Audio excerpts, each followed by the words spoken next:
Do not sign that. Emily Carter's voice was quiet, but the silver pen in Robert Mitchell's hand stopped less than 3 inches above the signature line. For one strange second, nobody inside the private Manhattan dining room moved.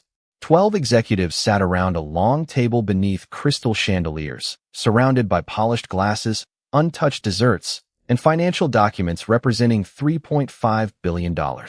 At the head of the table, William Harrington slowly turned toward the waitress standing beside him. Emily was 30, dressed in a crisp white shirt, black vest, and black apron, with a coffee pot still balanced in one hand. She looked completely ordinary in a room designed to make ordinary people feel invisible. William's expression hardened. "Excuse me." Emily glanced at the open financial summary beside his plate. Page 47.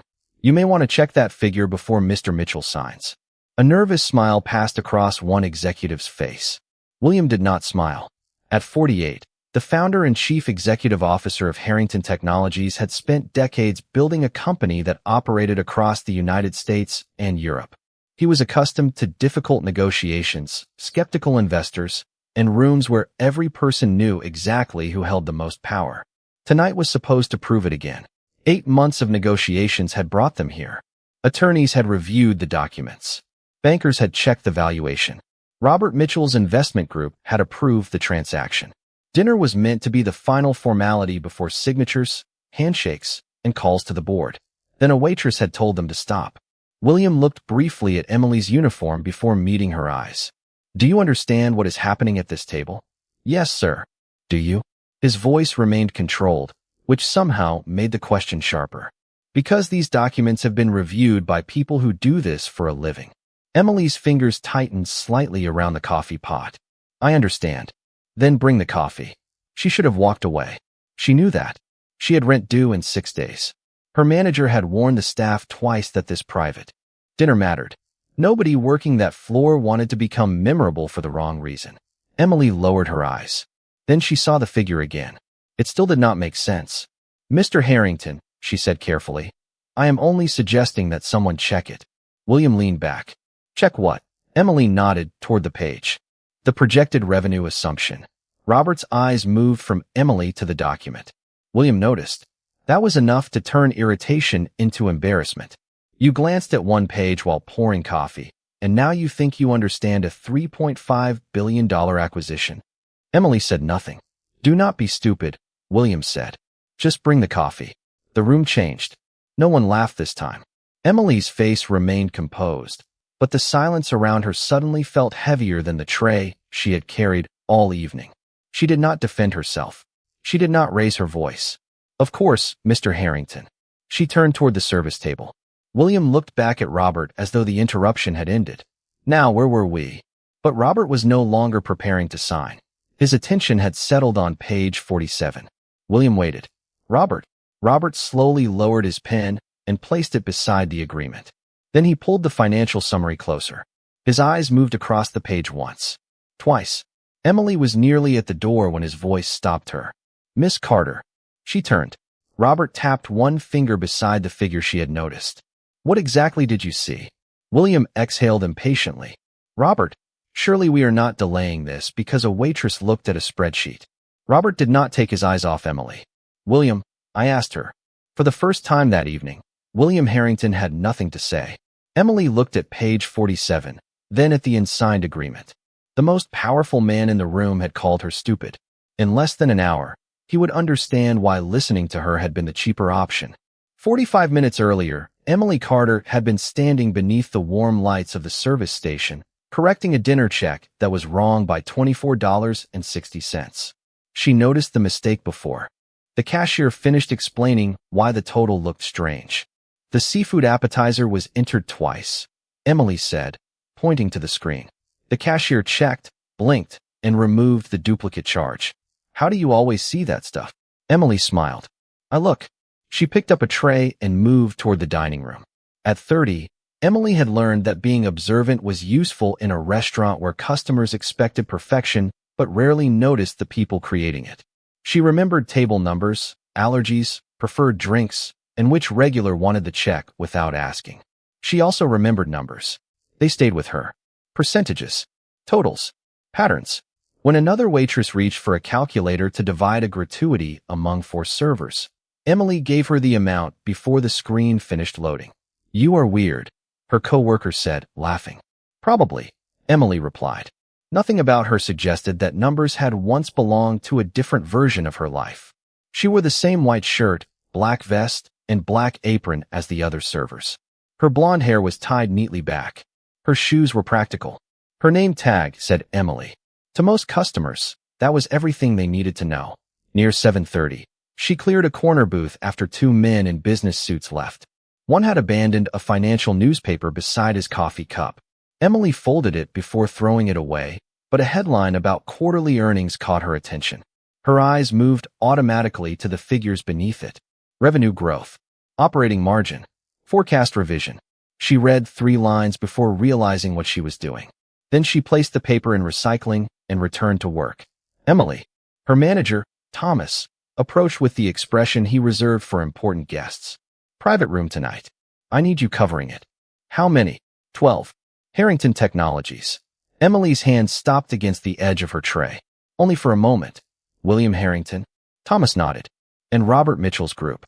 They are finalizing some massive acquisition. Keep everything quiet, professional, invisible."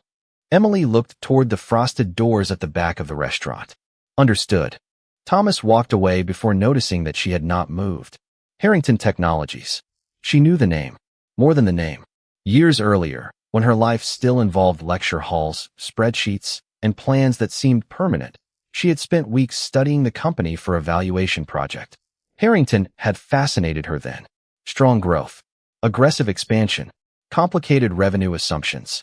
She remembered staying awake past 2 in the morning comparing annual reports while rain tapped against her apartment window. She remembered believing that someday she might sit in rooms where decisions like those were made. Life had chosen a different route. Emily lifted her tray. The past could wait. At 7:50, the private room began filling. Attorneys arrived first, followed by bankers and executives carrying leather folders. Robert Mitchell entered quietly and thanked Emily when she poured his water. Then William Harrington arrived. The atmosphere changed before he said a word. Thomas straightened his jacket. 2 executives stood. An assistant hurried forward with a phone and a folder. William walked past them with the effortless certainty of a man accustomed to rooms rearranging themselves around his schedule. His own phone lit up as he sat down. The screen showed a call from Daniel Brooks, Chief Financial Officer. William looked at the name, declined the call, and placed the phone beside his plate. Less than a minute later, a message appeared. He read only the first line before turning the screen face down. Emily approached with coffee. "Good evening, Mr. Harrington." He gave a distracted nod. The meeting began before the first course arrived. $3.5 billion. Revenue projections. Integration targets. Customer retention. Emily moved quietly around the table, listening without appearing to listen. Then William opened a thick financial packet beside his plate. Page 47 rested beneath the chandelier light. Emily poured Robert's coffee, stepped toward William, and saw a figure that made her hand slow. She looked away, then back. The number was clean, precise, professionally printed, and somehow wrong. She finished pouring, took 2 steps. Away. Stopped. Then turned back toward the table. Emily turned back toward the table, but before she could speak, William Harrington's phone lit up again. Daniel Brooks. The name appeared for the second time in less than 5 minutes. William glanced at it, pressed decline, and continued speaking. "The integration schedule is aggressive, but that is exactly why the upside exists." Robert Mitchell listened from across the table. "And you are comfortable with the first-year revenue assumptions?" "Completely." William did not hesitate. One of his executives shifted slightly in his chair. Emily noticed. William did not. "Our finance team has reviewed every material assumption," he continued. "Legal has completed its review. There is nothing here we have not examined." His confidence settled over the room like a rule. Emily stood several feet away, coffee pot in hand, watching the executive who had shifted moments earlier. The man lowered his eyes toward his papers. No correction came. William had spent 25 years building Harrington Technologies from a small enterprise software company into a global corporation. He had survived recessions, failed product launches, skeptical investors, and competitors who once dismissed him as too ambitious. Every difficult year had taught him to trust his instincts. Every successful year had made that trust harder for others to challenge. Earlier that afternoon, Daniel had entered William's office carrying a folder marked for final review. "I want another pass on the revenue model before tonight," Daniel had said. William had barely looked away from his laptop. "Why?" "There are two assumptions I am not comfortable signing off on yet." William checked his watch. "Did the model pass review?" "Yes, but that is not the same as saying there is nothing left to question." William had stood, ending the conversation without saying so. "We have delayed this transaction twice already. Robert's team is ready. The board is ready. We are signing tonight." Daniel had remained beside the desk. "Give me until tomorrow morning." "No." One word. "Clean. Final." William had believed decisiveness was leadership. Daniel had learned when decisiveness became a closed door. Now, inside the restaurant, William reached for his water while Robert studied the financial summary. "Your team seems confident," Robert said. "They should be. No last-minute concerns." A small pause followed. Not from William. From the people around him. Emily saw it again. A glance exchanged between two executives. A hand resting too still beside a folder. William smiled. "If there were concerns, I would know." Emily looked down at the coffee pot. That sentence stayed with her. "If there were concerns, I would know." Yet Daniel had called twice. An executive had nearly spoken and stopped. And page 47 still contained a figure Emily could not reconcile with the assumptions printed above it. She approached the table again. William was describing projected customer expansion when Emily reached Robert's chair. She refilled his cup. Then another. Then William's. As she poured, she looked at the page once more. The revenue figure appeared to include existing subscription renewals inside a category labeled as expansion. If she was reading it correctly, part of the same economic activity might be supporting two different pieces of the projection. Maybe there was an explanation in another worksheet. Maybe she was missing context. She knew enough to know that possibility mattered. She also knew enough to know that signing first and asking later was backward. Emily set the coffee pot upright. "Mr. Harrington?" William continued speaking. "Mr. Harrington," she repeated softly. He looked up, already impatient. "Yes. I am sorry to interrupt, but you may want to verify something on page 47 before Mr. Mitchell signs." The room became quiet. William stared at her. Robert looked down at the page. "What exactly are you suggesting?" William asked. Emily met his eyes. "Only that the projected revenue figure may be counting the same customer activity twice." William's expression changed. Not because he understood her concern, because everyone else had heard it. He glanced around the table, then back at the waitress standing beside his chair. "And what makes you qualified to reach that conclusion?" Emily felt every eye turn toward her. She could leave, apologize, pretend she had said nothing. Instead, she placed the coffee pot carefully on the service table. "Would you like me to explain?" she asked. "Or would you prefer I leave?" William Harrington studied Emily for several seconds, and the private dining room seemed to shrink around them. The executives who had been discussing billions moments earlier were suddenly interested in their water glasses, their folders, anything that kept them from choosing a side. Robert Mitchell remained still. Emily waited. William finally leaned back in his chair. "All right," he said. "Explain it." His tone made the invitation sound less like curiosity and more like a challenge. Emily glanced at page 47. "The existing subscription revenue is carried into the first-year projection here." She indicated the upper section of the page without touching it. "Then this expansion figure appears to include renewals from some of those same customer accounts." William looked down briefly. "That is cross-selling revenue." "Some of it may be." "May be," William repeated. "So you do not know." Emily kept her voice even. "I do not have the underlying workbook. I am saying the figures deserve verification before anyone signs." A younger executive near Robert opened his folder and began scanning the same page. William noticed, and his jaw tightened. This model was prepared by professionals who have spent months reviewing it. Then checking it should be easy. Robert's eyes lifted. One executive shifted in his chair. William stared at Emily, as if deciding whether she understood how far outside the expected boundaries of the room she had stepped. "Do you know how many people reviewed this transaction?" "No, sir." "Do you know how many attorneys, accountants, bankers, and analysts worked on these numbers?" "No, sir." "Yet you looked at one page while pouring coffee and decided all of them missed something?" Emily drew a quiet breath. I decided one number looked inconsistent. William gave a short laugh. That is not an answer. It is the only answer I have. He pushed the financial summary several inches across the table. Fine. Since you are so certain. Show us. Emily looked at the document, then at William. She understood what he wanted now. Not information. A performance. He wanted her to step into a world she had not been invited into, make one mistake, and restore the room to its proper order. She did not move. I am not certain, she said. That is why I suggested verifying it. William's expression hardened. Then perhaps you should stop pretending to understand something you clearly do not. Robert shifted his pen between his fingers. Emily felt the familiar temptation to make herself smaller. Apologize. Smile. Leave. It would be easier. Instead, she asked, would being a waitress make the arithmetic different? The silence afterward was immediate. William's face changed. Excuse me. I am asking whether the number changes depending on who points it out. You are standing at a table with people who do this for a living. And I am not asking anyone to trust me, Emily said. I am asking them to check. Robert lowered his pen. William looked around the table and saw what he hated most, uncertainty. His authority had always depended partly on momentum. Decisions moved because he moved.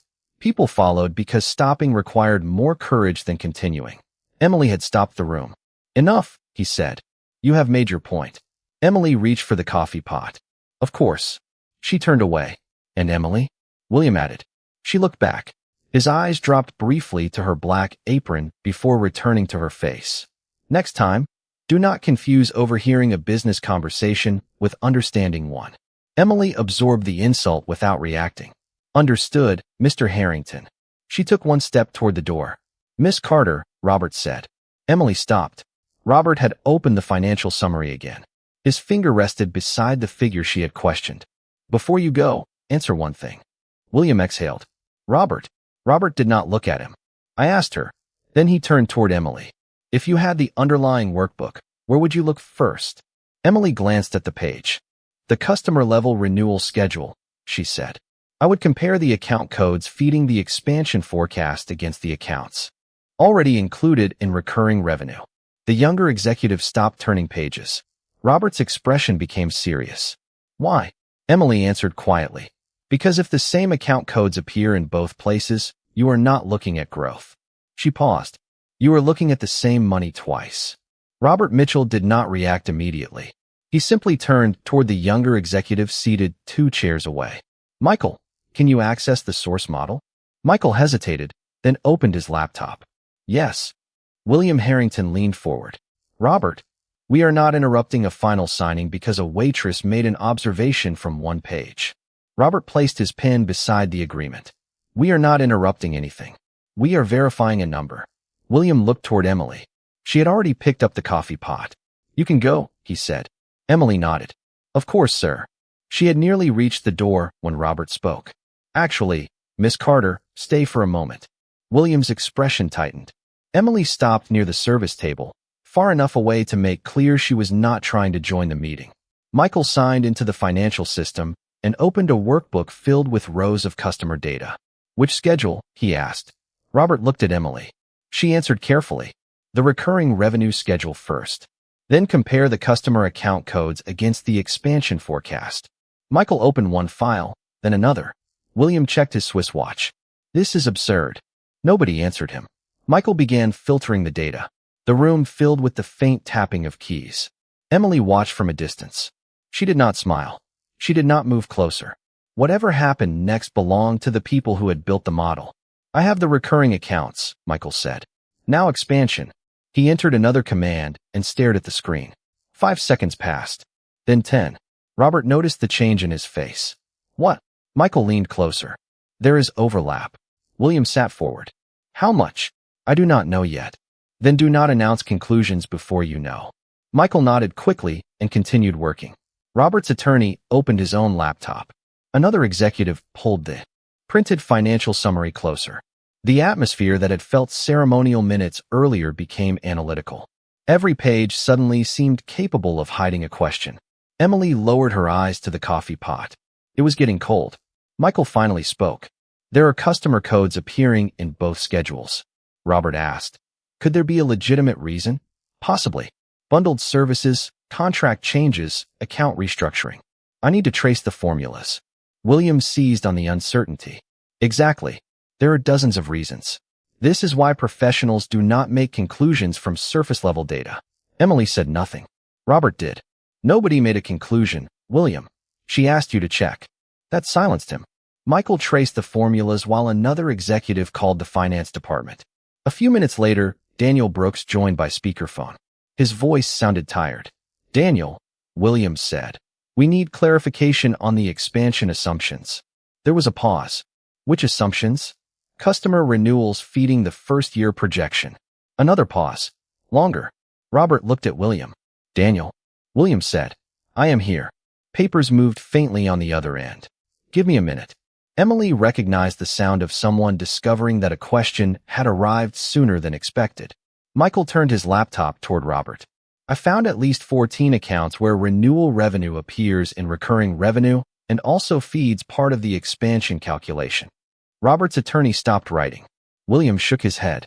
14 accounts do not determine a $3.5 billion valuation. No, Robert said. But they determine whether I trust the model. Daniel returned to the call. Michael is right. There is duplication in that section. Nobody moved. William's face became still. How did this pass review? Daniel did not answer immediately. We were still reviewing it. William stared at the phone. Robert's eyes narrowed. Still reviewing it. Daniel exhaled. I asked for more time this afternoon. William's hand moved away from his watch. Emily looked toward him, but there was no satisfaction in her expression. Robert closed the agreement. Halfway. William, did your chief financial officer ask you to delay tonight's signing? The room became completely silent. William looked at the executives around him. For the first time all evening, none of them looked back. William Harrington did not answer Robert Mitchell immediately. His eyes moved from the half-closed agreement to the executives around the table, then to the phone carrying Daniel Brooks's voice from across Manhattan. Daniel raised questions. William finally said, that is not the same as recommending we cancel the signing. Daniel responded carefully. I recommended delaying it until tomorrow morning. Robert leaned back. Why? Because the revenue model had assumptions I wanted independently verified. William's jaw tightened. And the model had already passed the scheduled review. Yes, Daniel said. But I was not comfortable with the final version. Silence returned. Michael stared at his laptop. Robert's attorney stopped taking notes. Emily Carter remained near the service table, holding the coffee pot with both hands. She had wanted one number checked. Now the entire room was questioning why the person responsible for the company's finances had asked for more time and had not been heard. Robert turned to Michael. Remove the duplicated accounts. What happens to the projection? Michael began working. Give me a minute. Take 2. William pushed his chair back slightly. Robert, even if the projection moves, the strategic value of this acquisition does not disappear. I did not say it did. Then let us correct the model and finish what we came here to do. Robert looked at him. You still think the problem is the model? William said nothing. Michael broke the silence. I have a preliminary adjustment. Robert nodded. Go ahead. Removing the duplicated renewal activity lowers projected first-year revenue enough to reduce the valuation range used in the investment memorandum. William frowned. By how much? I need finance to confirm the exact number. Robert's attorney asked, does it affect any other assumptions? Michael opened another worksheet. His expression changed. Possibly customer retention. William closed his eyes for a moment. Why? The retention percentage is referencing an earlier forecast. Daniel spoke through the phone. That was the second issue I wanted reviewed. Robert's face became unreadable. So there were 2 concerns. 2 that I had identified, Daniel said. Robert looked directly at William. And you knew he wanted more time. William leaned forward. I knew my chief financial officer was being cautious. That is his job. Mine is making decisions. And mine, Robert replied, is deciding whether I trust the information behind a $3.5 billion transaction. The distinction landed quietly. William looked toward Emily, almost as though her presence had become an accusation. She lowered her gaze. She had no desire to watch him fail. Around them, the celebration had disappeared. Desserts remained untouched. Coffee cooled in white porcelain cups. The silver pen sat beside an agreement that suddenly seemed much farther from being signed than 3 inches. Robert asked his attorney to gather the documents. William stood. What are you doing? Stopping. Until tomorrow? Robert shook his head. Until my team completes an independent review. William's voice hardened. You are freezing a $3.5 billion acquisition over a handful of spreadsheet errors. Robert rose slowly. No. I am stopping because your chief financial officer saw concerns, asked for time, and was overruled. Then a waitress noticed one of those concerns by looking at a single page. William glanced toward Emily. She had no context. That makes it worse, Robert said. She had less information than your own people and still felt more comfortable questioning the number. No one at the table moved. Robert closed the agreement completely. There will be no signature tonight. William stared at him. Robert, my decision is final. One by one, Robert's team began closing laptops and collecting folders. Emily stepped aside as the first attorney walked toward the door. William remained standing at the head of the table, surrounded by people who suddenly seemed eager to leave. His phone vibrated. He ignored it. Robert paused beside Emily. Miss Carter. She looked up. Yes, sir. Thank you for speaking when something did not look right. Emily nodded. I only asked for it to be checked. Sometimes that is enough. He left. Within minutes, the private room was nearly empty. William looked at the unsigned agreement, then at the cold coffee beside it. Finally, his eyes found Emily. The disbelief on his face hardened into something more personal. Do you have any idea what you just cost me? Emily held his gaze. She did not answer immediately. For the first time that night, William was asking the wrong person the right question. I did not cost you anything. Emily Carter's answer was so calm that William Harrington seemed more unsettled by it than he would have been by anger. The private dining room had emptied around them. Robert Mitchell and his team were gone. Michael had left with his laptop tucked beneath one arm. The attorneys had carried away their folders. Only the abandoned dinner remained. Untouched dessert, cooling coffee, and an unsigned agreement resting beneath the chandelier light. William stared at Emily. A $3.5 billion transaction was just stopped because you decided to interfere. Emily placed the coffee pot on the service table. It was stopped because the numbers were questioned. You questioned them. Your chief financial officer questioned them first. William's expression tightened. You do not understand how companies like mine operate. Maybe not. Emily folded a clean service towel slowly. But I understand what happened in this room. And what exactly do you think happened? She looked toward the empty chairs. Your people saw the problem before I did. William almost laughed. You cannot possibly know that. Daniel asked you for more time. Daniel is cautious. Michael knew where to look once someone gave him permission. William said nothing. Emily continued. And when Mr. Mitchell asked whether there were concerns, nobody around that table looked surprised. The words settled between them. William remembered the faces. Eyes lowering. Hands becoming still. People waiting for him to answer first. He had seen those behaviors for years and interpreted them as discipline, respect, efficiency. Tonight they looked different. You think my employees are afraid of me? He asked. Emily considered the question. I think they are afraid of disappointing you. William shook his head. That is not the same thing. It becomes the same thing when disappointing you is the price of telling you something you do not want to hear. Outside the frosted doors, the restaurant continued normally. Silverware touched plates. Someone laughed near the bar. A piano played softly beneath conversations. Inside the private room, William stood beside a deal he had believed was certain less than an hour earlier. You are making judgments about a company you know nothing about. I am making an observation about tonight. Emily met his eyes. When Daniel called, you declined it. When someone at this table looked uncomfortable, nobody spoke. When I pointed out the number, your first question was not whether it was wrong. William knew what came next before she said it. Your first question was whether I was qualified to notice. He looked away. His Swiss watch caught the chandelier light. For once, he did not check the time. And you think that explains everything? No. Emily shook her head. But I think it explains why a waitress had to say something your own people already knew needed attention. William's phone vibrated again. He left it untouched. You could have stayed quiet. Yes. Why did you not? Emily looked at the closed agreement. Because Mr. Mitchell was about to put his name on something that might not say what everyone believed it said. That was not your responsibility. No. Her answer came without hesitation. It was yours. William fell silent. There was no triumph in Emily's face. That made the sentence harder to dismiss. She was not trying to win. She was simply refusing to carry blame that did not belong to her. "You embarrassed me in front of my investors," he said quietly. Emily's expression softened, but only slightly. "I warned you quietly." William remembered. She had. "You made it public when you decided my uniform meant I could not possibly understand what I saw." His eyes moved to her black apron, then back to her face. Earlier, it had been evidence to him. Evidence of where she belonged. Evidence of what she could not know. Now it was only an apron. "So what are you saying?" he asked. Emily picked up the coffee pot.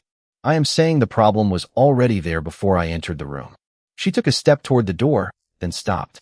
"The numbers were already wrong. Daniel had already warned you. Your people were already afraid to push back." William stared at her. Emily's voice remained quiet. "I did not destroy your deal, Mr. Harrington. I was just the first person in that room who did not need your approval enough to stay silent." Emily had almost reached the frosted doors when William Harrington spoke again. "Wait." She stopped, but did not turn immediately. Behind her, the private room felt strangely large now that the executives were gone. William stood beside the table, one hand resting near the unsigned agreement. His phone vibrated once more. He ignored it. "How did you know?" he asked. Emily turned. "Know what? Where to look? The account codes. The renewal schedule. You did not guess." His voice had changed. The challenge was gone. For the first time that evening, he sounded like a man asking a question because he wanted the answer. Emily studied him for a moment. "I studied accounting and finance." William glanced at her apron, then caught himself doing it. "Where?" "The University of Pennsylvania." His expression shifted. "Wharton?" "Yes." "You graduated from Wharton?" "No." Emily set the coffee pot down again. "I left during my junior year." William waited. Earlier, he would have filled the silence with another question. This time, he let her decide whether to continue. Emily noticed. "My father owned a small printing business outside Philadelphia. 12 employees when things were going well. He was good with customers and terrible with paperwork, so I started helping with the books when I was young." A faint smile crossed her face. "Numbers made sense to me." "What happened?" "He got sick. My mother was trying to keep the business running, and there were bills everywhere. I went home thinking I would miss one semester." Her eyes lowered briefly. "One semester became 3. The business eventually closed. Going back stopped being the most urgent thing in my life." "So you came to New York?" "Eventually. I worked bookkeeping jobs first. Then restaurants paid more consistently with tips." William looked toward page 47. "But you kept studying." "I never stopped." Emily folded her hands in front of her apron. "Financial statements. Accounting updates. Earnings reports. Valuation models." The classroom disappeared. The subject did not. William remembered seeing her beside his chair, coffee pot in hand, and deciding within seconds what she could not possibly know. "And Harrington Technologies?" he asked. "You knew the company." Emily nodded. "I analyzed it for a valuation project in school." "What did you think?" "Strong business. Fast growth. Aggressive assumptions." William gave a quiet breath. On another night, he might have laughed. "Apparently, I am consistent." Emily did not smile. Aggressive assumptions are not automatically wrong. But tonight they were. Tonight they needed to be questioned. William looked at her for a long moment. "I called you stupid." Emily's face remained still. "Yes. Because you disagreed with me. Because you decided what I knew before you asked." That distinction landed harder. William lowered his eyes. "You were right." Emily shook her head slightly. "About one number. About more than one number." He looked toward the empty chairs. "Daniel tried to tell me. I heard caution and treated it like weakness. Michael saw something was wrong and waited until Robert gave him permission to investigate it. And when you spoke, I cared more about who you were than whether you were correct." Emily said nothing. William continued. "I owe you an apology. Not because Robert stopped the transaction. Not because you happened to notice something. I owe you an apology because I tried to make you feel small so I could feel certain." The room became quiet again, but this silence was different. Emily finally nodded. "Thank you." William reached into his jacket and removed a business card, then hesitated before offering it. "I would like you to meet our finance team after the review is finished." Emily looked at the card but did not take it. "As what?" William paused. He had been about to say something generous. A position. A salary. An opportunity defined entirely by him. Instead, he stopped himself. "As someone whose judgment I clearly underestimated." Emily considered that answer, then accepted the card. An opportunity is not the same as a favor, Mr. Harrington. I understand. She slipped the card into her apron. Not yet, she said quietly. But maybe you will. Then she picked up the coffee pot and returned to work. William watched her leave. Her uniform had not changed. Her education had not suddenly appeared. Her intelligence had not been created by his recognition. Only his perception had changed, and he was beginning to understand how expensive that blindness had become. 3 weeks later, William Harrington returned to the restaurant alone. No assistant followed him through the door. No attorneys waited in the private room. No investment bankers checked their phones for updates. Outside, December rain softened the Manhattan lights into streaks of silver and gold. Inside, Emily Carter was finishing an evening shift when she noticed him near the host's stand. She still wore the same white shirt, black vest, and black apron. William waited until she finished serving a table before approaching. Do you have a minute? Emily checked the clock. 1. William smiled faintly. I will try to deserve it. He handed her a thin folder. The independent review is finished. Emily did not open it. What happened? The transaction is dead. There was no anger in his voice. Robert's group withdrew after the review found enough problems with the assumptions that they no longer trusted the valuation. Emily's expression softened. I am sorry. I was too. William looked toward the private room where everything had changed. Then I read the review. He opened the folder. Daniel was right to ask for more time. Michael was right to hesitate. Several people had concerns, but our reporting structure made challenging a decision harder the closer that decision got to me. Emily looked at him. What did you change? That was the question William had. Hoped she would ask. Major financial assumptions now require independent review before final approval. Employees can raise concerns outside their direct reporting line. No executive, including me, can close that review simply because a deadline is inconvenient. Emily nodded slowly. And Daniel? Still my chief financial officer. Michael? Promoted. A small smile appeared on her face. You listened. Eventually, William turned another page. We also created an analyst development program for people returning to finance after interrupted education or unconventional career paths. Paid training, tuition assistance, formal mentoring. Emily's eyes narrowed slightly. For me, not for you. William shook his head. Because of what I learned from you. He removed a single application from the folder. But you are eligible. Emily looked at it. Application. Application. No guaranteed position. No favor. If you want it, you interview like everyone else. Emily accepted the page. That sounds better. I thought you might say that. Months passed. Emily applied.